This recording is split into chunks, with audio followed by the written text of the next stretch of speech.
మీ ఎలాంటి వ్యాపార ప్రకటనలకైనా వెంటనే మా ఛానల్ సంప్రదించండి. ప్రస్తుతం మనతో పాటు ప్రముఖ ఆధ్యాత్మికవేత్త, వేదిక్ ఆస్ట్రాలజర్ గోనుగుంట్ల సురేష్ బాబు గారు ఉన్నారు. గురువు గారితో మాట్లాడేద్దాం.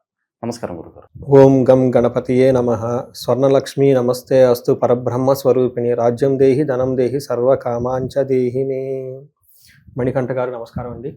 గురుగారు, ఫిబ్రవరి మాసం విశేషంగా కుంభరాశి వారి స్థితిగతులు ఏ విధంగా ఉండబోతున్నాయి? ఈ నెలలోనే మనకి మహాశివరాత్రి ఉంది. సో వీటిని ఉపయోగించుకుని ఎలాంటి ఫలితాలు వీళ్ళు పొందవచ్చు అంటారు? ఓవరాల్గా ఎటువంటి రిజల్ట్స్ వీళ్ళు పొందబోతున్నారు? సో మణికంఠ గారు, ఫిబ్రవరి మంత్ 2 ముఖ్యమైన ఘట్టాలు రాబోతున్నాయండి. ఫస్ట్ది 2 months నుంచి అందరూ ముహూర్తాలు లేకుండా ఇబ్బంది పడున్నారు. పెళ్ళికి సంబంధించి కానీ ఇంకోటి కానివ్వండి. అందులోనే మాఘమాస కూడా కొంచెం కలిసి ఉంది. అందుకని జనరల్గా మనకి మాఘమాసం వచ్చేటప్పటికి ప్లస్ దీంతోపాటు మూడం, శుక్రమూడము మనకి 13వ తారీఖున ఎండ్ అవుతుందండి. అక్కడి నుంచి ముహూర్తాలన్నీ స్టార్ట్ అయిపోతాయి. పెళ్ళిళ్ళు కానివ్వండి, అన్ని గృహప్రవేశాలు అన్నీ స్టార్ట్ అయిపోతాయి. రెండోది మహాశివరాత్రి 15వ తారీఖు ఉందండి. ఈ 2 చాలా చాలా ఇంపార్టెంట్ అయిన ఈవెంట్స్ ఇన్ ఫిబ్రవరి మంత్లో. ఇంకా చాలా ఉన్నాయండి, బట్ ఇవి మెయిన్. సో ఇలాంటి సందర్భంలో కుంభరాశి కనుక చూసుకుంటే, నేను లాస్ట్ 1 year నుంచి చెప్తూ ఉన్నా, కుంభరాశి వారికి ఏలినాటి శని ప్రభావం నుంచి స్లోగా బయటకు వస్తూ ఉన్నారు. ఈ మధ్యలో శని వక్రగా తెంచడం, కొంచెం ప్రాబ్లమ్స్ పడ్డారు. తర్వాత స్లోగా ఇవన్నీ ముగించుకొని వీళ్ళు ఒక పాజిటివ్ సైడ్లో స్టెప్ బై స్టెప్ ముందుకు వస్తూ ఉన్నారండి. 2026 year కూడా వీళ్ళకి లాట్ ఆఫ్ గ్రోత్, ఆపర్చునిటీస్ అన్నీ ఉంటాయి. అంటే ప్రోగ్రెసివ్ ట్రాక్లోకి వెళ్తూ ఉంటారు, కానీ ఫాస్ట్గా ఉండరు. ఇలాంటి ఈ సందర్భంలో అంటే పాజిటివ్ సైడ్ దూసుకెళ్తున్న ఈ రాశి వాళ్ళు ఈ ఫిబ్రవరి మంత్లో కొంచెం కొన్ని విషయాలు జాగ్రత్తగా ఉండాలి. అంటే ఇది ఏమంటారు, లాస్ట్ స్టెప్, వీళ్ళ పరీక్షకి పెట్టుకునే లాస్ట్ స్టెప్కి మనం భావించుకోవచ్చు. అలా అని ఏదో జరిగిపోతుందని కాదు, చాలా జాగ్రత్తగా పేషెన్సీగా ఉండాల్సిన టైం. అందులోనూ ఫిబ్రవరి 15 నుంచి ఫిబ్రవరి ఎండ్ వరకు ఈ 13 రోజులు 15 రోజులు కొంచెం జాగ్రత్తగా ఉండటం ఎంతైనా అవసరం. సో మిగతా అంతా నార్మల్గా ఉందని గమనించుకోవాలి. మన డీటెయిల్స్ కనుక చూసుకుంటే ఇందులో ధనిష్ట 2-3 పాదాలు, పూర్వభద్ర 1-2-3 పాదాలు అంతా ఇందులో ఉంటుంది. పేరు బలం ప్రకారం మనం చూసుకుంటే వీళ్ళకి గు, గే, గో, సా, సి, సు, సే, దా అన్న లెటర్స్ అంతా కుంభరాశిలో ఉంటాయి. నెక్స్ట్ ఈ రాశి వాళ్ళకి జనరల్గా మనకి గ్రహాలు 4 మారుతూ ఉన్నాయండి. ఒకటి 3వ తారీఖు, 6వ తారీఖు, 13, 23 తారీఖుల గ్రహాలు మారుతూ ఉన్నాయి. ఏ గ్రహాలు మారుతున్నాయి? 3వ తారీఖు వచ్చేటప్పుడు బుధుడు మారుతూ ఉన్నారండి. 13వ తారీఖు సూర్యుడు మారుతూ ఉన్నారు. శుక్రుడు వచ్చేటప్పుడు ఫిబ్రవరి 6వ తారీఖు మారుతూ ఉన్నారు. ఈ గ్రహాలన్నీ అన్ని కుంభరాశిలోకి మూవ్ అవుతున్నాయి. అంటే వీళ్ళ సొంత రాశిలోకి మూవ్ అవుతున్నారు అనమాట. అంటే ఏమవుతుంది, లాస్ట్ మంత్ ఈ మంత్ చాలా డైనమిక్గాను హెవీగా వాళ్ళ గురించి వాళ్ళు ఆలోచించుకునే ఒక మాసంలోకి వీళ్ళు ఎంటర్ అయ్యారు. మనకి మహర్షులు సంస్కృతంలో ఏం చెప్తారంటే, ఇలాంటి గ్రహస్థితి ఉన్న వాళ్ళకి 4 ముక్కల్లో లఘు గోచారం, సూక్ష్మ గోచారం అన్న కాన్సెప్ట్లో ఏం చెప్తారంటే, స్థాననాశనం, వ్యాధ్యార్థి, అర్ధక్షయం, అఖిల విషయ భోగం అంటారు. 4 ముక్కలు. ఫస్ట్ది స్థాననాశనం. ఈ టైంలో జాబులు చాలా ప్రెషర్ వచ్చేస్తుంది. వీళ్ళు గనక ఏమంటారు, నెగ్లిజెన్స్గా ఉంటే జాబ్ కోల్పోయే అవకాశం కూడా ఎక్కువగా ఉంటుంది. రెండోది వ్యాధ్యార్థి, అంటే హెల్త్ కాంప్లికేషన్స్ వచ్చేసి చాలా ఇబ్బంది పడిపోయి ఉంటుంది. మూడోది ముఖ్యంగా అర్ధక్షయం, ధనం కూడా కోల్పోయే అవకాశం ఎక్కువగా ఉంటుంది. 4 అఖిల విషయ భోగం. ఇవన్నీ ఎన్నున్నా శుక్రుడు వచ్చేటప్పటికి వీటన్నిటిని అధిగమించి చేసి గొప్పగా తీసుకుని వెళ్ళిపోయే అవకాశం కూడా ఉంది. అంటే చెడు జరిగే అవకాశమే ఉంది, కానీ ఖచ్చితంగా కాదు. కానీ శుక్రుడు వీళ్ళకి అద్భుతమైన యోగాన్ని అయితే ఇస్తూ ఉన్నాడు. దీన్ని బట్టి మనం ఏం చెప్పొచ్చు అంటే, వీళ్ళకి ఒక 70% చాలా బాగుంది, ఒక 30% మాత్రమే మీరు చాలా పేషెన్సీగా ఉండి మిమ్మల్ని టెస్ట్ చేసే పీరియడ్ అని గమనించుకోవాలి. మనం డీటెయిల్స్ కనుక చూసుకుంటే, సూర్యుడు వీళ్ళకి ఫస్ట్ హౌస్లో ఉండటంతో ఏమవుతుందంటే, సంతాప కాలతిక్రమణ భోజనం, టయానికి భోజనం చేయకపోవటం, ఒంట్లో హెల్తీ ఇష్యూ ఉండటం, ఓవర్ హీట్ చేయటం, టైర్డ్నెస్ ఉండటం, ఇవన్నీ చేస్తూ ఉంటుంది. బంధువులతో వాళ్ళతో వెళ్తా మాట్లాడాల్సిన టైం అయితే ఉంటుంది. భార్య అయితే కొంచెం సిక్ పడే అవకాశం ఉంటుంది. అంటే కొంచెం వాళ్ళకి హెల్త్ కాంప్లికేషన్స్ ఉండే అవసరం ఖచ్చితంగా ఉంటుంది. కుజుడు వీళ్ళకి 12వ స్థానంలో ఉండి మిక్స్డ్ రిజల్ట్ ఇస్తారంటే, ఒక పక్క ధనాన్ని, ఒక పక్క సక్సెస్ని ఇస్తూ ఉంటారనమాట. కానీ కొంచెం ప్రాబ్లమ్స్ కూడా తీసుకొస్తుంటాడు. ఆ ప్రాబ్లమ్స్ ఏంటంటేనండి, బంధువైర ధనక్షయం అంటారు. అంటే బంధువులతో బంధువులతో గొడవలు అయ్యే అవకాశం ఉంటుంది. ధనాన్ని కోల్పోయే అవకాశం ఎక్కువగా ఉంటుంది. వీళ్ళకి ఏమవుతుంటే దేహ పీడాంశ సంచారం, కొంచెం హెల్త్కి అగైన్ సూర్యుడు కూడా హెల్త్ సరిగా ఇవ్వట్లేదు, వీళ్ళు కూడా హెల్త్ సరిగా ఇబ్బంది పెట్టే అవకాశం ఉంటుంది. అంతేకాకుండా అటు ఇటు బాగా హడావుడిగా తిరుగుతూ ఉంటారు. జాబ్ నిమిత్తం కానీ, పర్సనల్ పనుల గురించి కానీ ట్రావెల్స్ ఎక్కువ చేసే అవకాశం ఎక్కువగా ఉంటుందని గమనించాలి. తర్వాత ఇవన్నీ ఒక ఎత్తైతేనండి, శుక్రుడు వీళ్ళకి గ్రేట్ రెస్క్యూ టీమ్ అనమాట, గ్రేట్ ప్రొటెక్టర్ అని చెప్పారు. గ్లాడియేటర్ సినిమాలో హీరో లాగా శుక్రుడు వీళ్ళని బాగా రక్షిస్తూ ఉంటాడు ఈ రాశి వాళ్ళని. ఎందుకంటే వీళ్ళకి జన్మ రాశిలో శుక్రుడు ఉంటే చాలా చాలా బాగుంటుంది. ఎన్ని ప్రాబ్లమ్స్ ఉన్నా కానీ ఓవర్కమ్ అవుతుంది. సో లగ్జరీగా ఉండటం కుదురుతుందంటారా?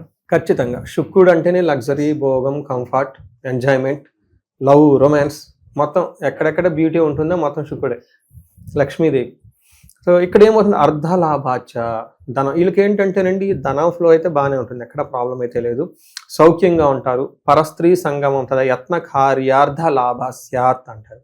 ఏదైనా కనుక ఎఫర్ట్ పెడితే అందులో లాభం వచ్చేస్తుంటుంది.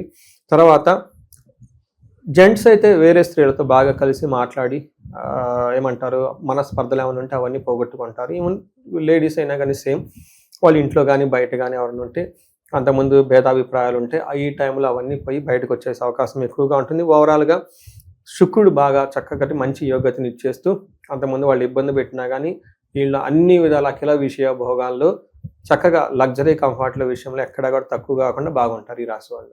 సో ఎవరో ఏదో చెప్పడం వల్ల ఎక్కడో చోట ఇన్వెస్ట్మెంట్లు పెట్టడం, లేదంటే ఆన్లైన్ స్కామ్లో డబ్బులు పోగొట్టుకోవడం, ఇటువంటి పరిస్థితులు ఏమైనా ఎదురయ్యే అవకాశాలు ఉన్నాయి. ఎందుకంటే ముందుగానే మనం వార్న్ చేస్తే వాళ్ళు కొంచెం జాగ్రత్తగా ఉంటారు. అవునండి. అంటే వీళ్ళకి జనరల్గా ప్రోగ్రెసివ్ ట్రాక్లో ఉన్నారండి. ఒక 15 days, ఎప్పటి నుంచి ఫిబ్రవరి 15 నుంచి 30th ఇలాంటి రిస్కీ పనులు కనుక అవాయిడ్ చేసి ఆ తర్వాత చేసుకుంటే బాగుంటుంది. అంటే ఏదన్నా కానీ టైం అంటారు చూసారా, కొన్ని టైంలో మనకు తెలవకుండానే అత్యంత ఉత్సాహం వస్తుంది. ఎప్పటి వరకు ఉంటుందంటే ఆ ఉత్సాహం డబ్బులు పోగొట్టుకునే దాకా ఉంటుంది. అందుకని వీళ్ళకి డేట్లు గుర్తుపెట్టుకోండి. మనకి 15th నుంచి పర్టికులర్గా ఫిబ్రవరి మంత్లో కొత్తగా ఎలాంటి ఎక్స్పెరిమెంట్లు చేయకుండా ఉన్న పనిని చక్కగా చేసుకుంటూ పోతే బాగుంటుంది. ఓకే. ఇక ఈ రాశిలో గురుగారు ప్రత్యేకంగా ఏ నక్షత్రాలు ఉంటాయి, వాళ్ళకి ఎలా ఉంటుంది? ఇంకా ధనిష్ట, శతభిష, పూర్వభద్ర. ధనిష్ట నక్షత్రాలకు లాభప్రదంగా ఉంటుంది, క్షేమంగా ఉంటారు, సౌఖ్యంగా ఉంటారు, చక్కగా ఉంటారు. నెక్స్ట్ శతభిష నక్షత్రాలకు అగైన్ లాభప్రదంగా ఉంటారు, క్షేమంగా ఉంటారు, సౌఖ్యంగా ఉంటుంది, అంతా బాగుంటుంది. కానీ వీళ్ళకి మృత్యు భయం అంటారు. అంటే భయం, దేని గురించి ఏదైనా ఆగిపోతుందేమో, అంతకుముందు చేసిన బిజినెస్ ఉంటుందా లేదా, అంతకుముందు చేసిన జాబ్ ఉంటుందా లేదా, అంతకుముందు చేసిన పరిచయాలు ఉంటాయా లేదా అని వరకు భయపడుతూ ఉంటారు. కానీ నిజం కాదు, అది ఒకటి గమనించుకోవాలి. లాస్ట్లీ పూర్వభాద్ర నక్షత్రాలకు లాభప్రదంగా ఉంటారు, క్షేమంగా ఉంటారు, సౌఖ్యంగా ఉంటారు, అంతా ఆల్రౌండ్ బాగుంటుంది. వీళ్ళకి హెల్త్ ఒకటి, వీళ్ళు ఇంతకుముందు తలబెట్టిన పని ఏదైనా ఉంటే మంత్ ఎండ్లో కొంచెం ఆటంకాలు వచ్చి ఆగిపోయే అవకాశం ఉంటుంది, టెంపరీ. సో ఇది ఎంత గమనించుకోవాలని చెప్పేసి తదనుగుణంగా ప్లాన్ చేసుకుంటే మంచిది. ధనిష్ట, శతభిష నక్షత్రాలకు అన్ఎక్స్పెక్టెడ్గా ధనం పోయే కొంతమందికి అవకాశం ఉంటుందని గమనించుకోవచ్చు. కానీ ధన ప్రవాహం కూడా చూపిస్తుంది. సో ప్రాపర్టీస్ కానీ లేదంటే వాహనాలు కానీ ఏమైనా కొనుక్కోవటానికి వీలుగా ఉంటుందంటారా? సో వీళ్ళకి ఈ టైంలో ఎక్కువగా కొనుక్కునే అవకాశం ఉండదండి. ఎందుకంటే అన్ని గ్రహాలు 12th ప్లేస్లోను ఫస్ట్ హౌస్లో ఎక్కువగా ఉన్నాయి. ఇవి వాళ్ళకి హెల్త్ ప్రాబ్లం క్రియేట్ చేసి టెన్షన్స్ చేసే టైం ఉంది, కానీ కొనుక్కునే అవకాశం వీళ్ళకి చాలా తక్కువగా ఉంది ఈ టైంలో. ఇక ఎటువంటి పరిహారాలు చేసుకుంటే బాగుంటుంది అంటారు? అలాగే స్టూడెంట్స్కి ఎగ్జామ్ సీజన్ నడుస్తుంది, సో వాళ్ళు ఆశించిన ఫలితాలు రావాలంటే వాళ్ళకు కూడా మంచి పరిహారాలు తెలియజేయండి. మనకి ఫస్ట్ నార్మల్ ఫలితాలు చూసుకుంటే వీళ్ళకి శని పిప్పలాద స్తోత్రం, మన్యు పాశుపత అభిషేకం చేసుకుంటే వీళ్ళకి ధనం వస్తుంది, కార్యజయం కూడా వస్తుంది. వీటితో పాటు వీళ్ళు ఎక్కువగా ఎవరైనా ధనానికి గనక ఆగిపోయి ఉంటే స్వర్ణలక్ష్మి విశేష హోమం అని ఉంటుందండి. చాలామందికి చేయించున్నాను, చక్కటి మంచి రిజల్ట్. వాళ్ళు ఫీడ్బ్యాక్ ఇస్తూ ఉంటారు, వాట్సాప్లో మెసేజ్లు పెడుతూ ఉంటారు. పోస్ట్ హోమాలు అవన్నీ అయిపోయిన తర్వాత నేను వాళ్ళతో టచ్లో ఉంటాను. ఎందుకంటే హోమాలు చేయించుకుంటారు కదండి, ఫ్యామిలీ అంతా పరిచయం అవుతారు, అదొక సెలబ్రేటెడ్ వాతావరణం ఉంటుంది కాబట్టి 2 days 3 days వాళ్ళు చేయించుకునేటప్పుడు అలాంటి వాళ్ళంతా మళ్ళీ నాకు టచ్లో ఉంటుంటారు, వాళ్ళ ఫీడ్బ్యాక్ అంతా పెడుతూ ఉంటారు. డబ్బులు విపరీతంగా రాకుండా ఆగిపోయిన వాళ్ళు చాలా అయిందంటే, మా ఏజ్ 35 40 అయిపోయింది, ఎందుకు డబ్బులు సంపాదించలేదు అన్నాడు అలాంటి వాళ్ళు. లేదంటే అంతకుముందు డబ్బులు బాగున్నాయండి, ఇప్పుడు డబ్బులు అసలు ఆగిపోయినాయి అనుకున్న వాళ్ళంతా స్వర్ణలక్ష్మి విశేష హోమం కానీ, స్వర్ణలక్ష్మి అభిషేకం కానీ, కుబేర పాశుపత అభిషేకం కానీ చేయించుకుంటే వాళ్ళకి విశేషంగా ధనం రావటం స్టార్ట్ అవుతుందండి. వీటితో పాటుగా వీళ్ళకి భార్యాభర్తల మధ్య ఎవరికైనా గొడవలు కానీ ఏమన్నా గొడవలు డిస్ప్యూట్స్ ఉంటే అన్యోన్య దాంపత్య పాశుపత అభిషేకం కానీ లేదా విశ్వావసు గంధర్వరాజు విశేష హోమం కానీ చేయించుకుంటే బాగుంటుందండి.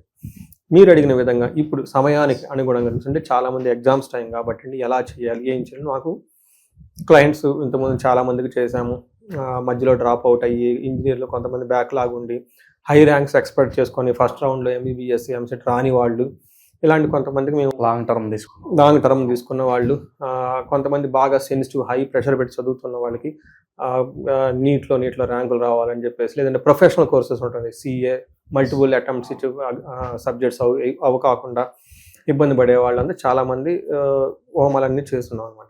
అయితే వీళ్ళకి నా దగ్గరికి వచ్చిన నా క్లయింట్స్కి 3 రకాల దేవతలు ఉంటారండి విద్యకు సంబంధించి. ఒకటి మేధా దక్షిణామూర్తి, శివునికి సంబంధించిన రూపంలో జ్ఞానప్రదాయని కాబట్టి ఆయనకి విశేషంగా జపాలు చేయించటం, అభిషేకాలు చేయించడం, పాశుపదాలు చేయించడం చేస్తూ ఉంటాం అనమాట. వీటితో పాటు కొంతమందికి, అందరికీ కాదు, మనకి ఏం చెప్తారంటే వీటితో పాటు మనకి విష్ణు అవతారానికి సంబంధించి హయగ్రీవ మహామంత్రాన్ని జపం చేసి పాశుపత అభిషేకం చేయటం, హోమం చేయటం చేస్తూ ఉంటాము. ఇది కొంతమందికి సజెస్ట్ చేస్తుంటాం. అంటే వాళ్ళ యొక్క వ్యక్తిగత జాతకం చూసి ఏ దేవతని వీళ్ళు ప్రసన్నం చేసుకుంటే చక్కగా ఈజీగా వీళ్ళు ప్రసన్నం అయ్యి జ్ఞానం వస్తుంది, ర్యాంకులు వస్తాయి అనేది మనం చూసి జాతకం చూసి చెప్తూ ఉంటాం. వచ్చేటప్పటికి అమ్మవారు స్త్రీతత్వంలో నీలా సరస్వతి దేవి అమ్మవారికి కూడా జపాలు చేయటం, పాశుపత అభిషేకాలు చేయటం ఇవన్నీ చేస్తూ ఉంటాం అనమాట. ఈ టైంలో ఎవరికైనా కనుక కావాలి అనుకుంటే మనకి కన్సల్ట్ అయితే జాతకం చూసి వాళ్ళ జాతక రీత్యా ఏది చేస్తే బాగుంటుంది అనేసి ఈ 3 విధాలు ఇప్పుడు దాకా చెప్పుకున్న వాటిలో ఏదైనా కనుక ఇంకా ఉన్నాయండి విద్యా గణపతి అని, అవి కూడా చూసి అంటే వాళ్ళకి కాంప్లికేటెడ్ వాళ్ళకి అచీవ్మెంట్ అవ్వాలనుకున్న వాటికి కొంచెం R&D లాగా చేసి వాళ్ళ జాతకానికి సూటబుల్ అయినా ఇవన్నీ చేస్తూ ఉంటాం అనమాట. ఇన్ కేసు అలా ఎవరికైనా కావాలని మనకి కన్సల్ట్ అయితే వాళ్ళకి హెల్ప్ చేయొచ్చు. చాలా మంచి విశ్లేషణ అందించారు. ధన్యవాదాలు గురుగారు. ధన్యవాదాలు.